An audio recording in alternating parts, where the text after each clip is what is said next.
Basically డబ్బుల్ని handle చేయడం ఒక ఆర్ట్, నిజమేనా అది? Yes ma'am.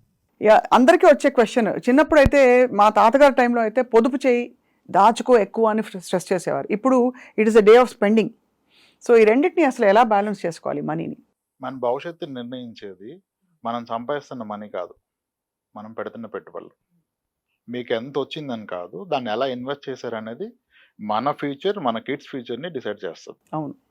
సో ఒక ఇండివిజువల్ వ్యక్తి యొక్క లైఫ్లో ద మోస్ట్ ఇంపార్టెంట్ థింగ్ ఏంటంటే it has to be the investment and protecting his family. మళ్ళీ పాయింట్ వైజ్ చెప్పండి. రిస్క్ కవర్ ఉండాలి, అవసరాలకి డబ్బులు ఉండాలి, మూడోది ఫ్యూచర్ నీడ్స్ని ఐడెంటిఫై చేయాలి, నాలుగోది బహుశా లగ్జరీస్కి ఇతరత్ర ఇప్పుడు ఇంటెలిజెన్సెస్కి కూడా కొంత బఫర్ ఉండాలి. ఒక వ్యక్తి లైఫ్లో ఎంత సంపాదించాడు ఎంత ఇంపార్టెంటో, దాంట్లో ఆయన ఎంత అనుభవించారు అనేది కూడా ఇంపార్టెంట్. అవును కదా. I see lot of people after making money, creating more assets, they still live poor and die rich.